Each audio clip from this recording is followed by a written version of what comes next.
Good morning. Welcome to Morning Meditation. I am Pastor Phil. I'm in my garage. Please pardon the lens flare.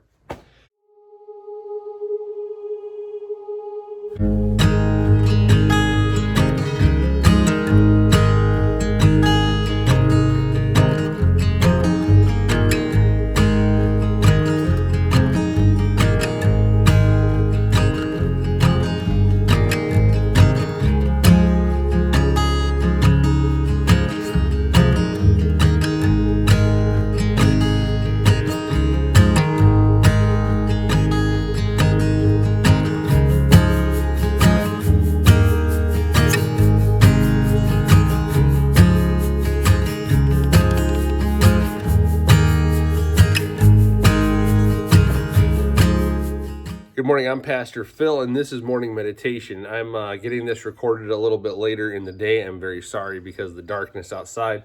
The lights inside the garage are flaring just a little bit, giving me either a fog or, depending on how we do this, an angelic look. Either way, it's wonderful to have you here. We've had a lot of loss inside of the community that I serve, and I wanted to take a second and reflect upon a Bible passage that came into my head this morning as I was thinking about everything that's gone on in the last few days. In the last few days, we've had a pretty major accident occur. And as I talk with the family, it's a big family. As I talk with them, the pain is remarkable.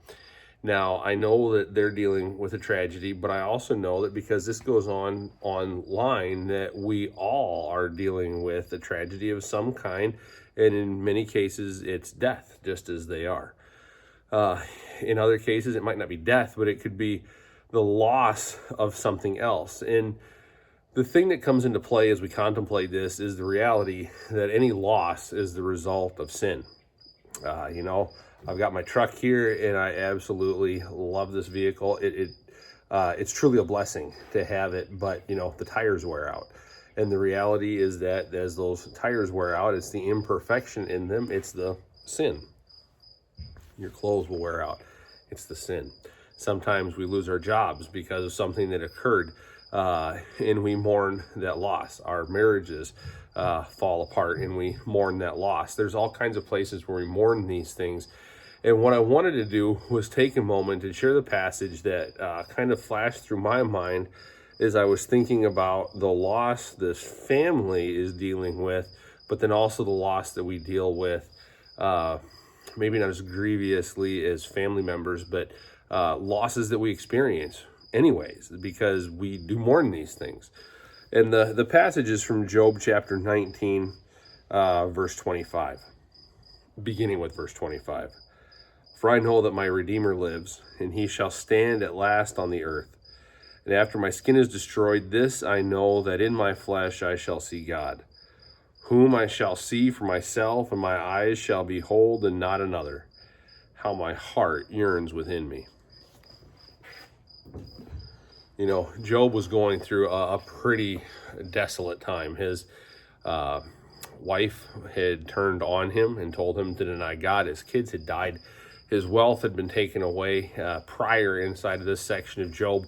We hear his friends talking to him, and my goodness, you talk about guys giving another guy bad information. Wow. I mean, they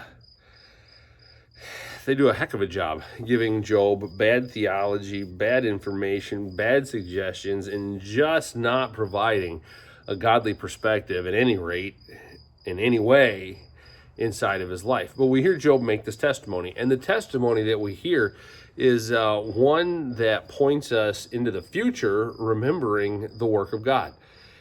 Jesus promises us that he's going to come back again. We're going to see Jesus on the earth standing. We're not going to see him like cherubim sitting on a cloud playing our harps like the cartoons would say, but instead we're going to see him either as the children of God upon the earth now with our own eyes, or as the resurrected sons and daughters of the Most High. No matter what, we have the joy of knowing that he's coming back for us, and that he is coming back that we might be with him. And on that day, he is going to lay waste to everything that is sinful. Jesus is going to go through and put down sin, death, and the devil. And when he does that, we will have joy in knowing that we are held in his hand, that all the things that we suffer now will have been answered, and that he will be taking care of us. It points us to that resurrection when all things will be made right. It points us to that promise of God's divine providence for us, and also that he stands with us even in this time, even if it's hard to see. That's what I've got for you this morning.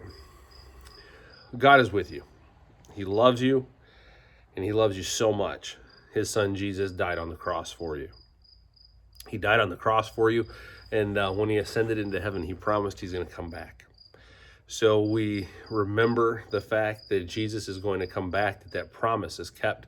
When we see the rainbow in the sky, we remember all of the good promises that God has kept, all the promises he's made, all the promises he's kept, and all the promises we yet anticipate. Go forward into your world in that hope, in that rejoicing, knowing that Jesus is there for you. He's fought for you already once, and he's going to come back and make it all right again. I pray that God blesses you. I look forward to seeing you again tomorrow, and who knows, maybe we'll actually get back into the book of Colossians. I'm Pastor Phil. We're here in the garage. God bless, and I'll see you then.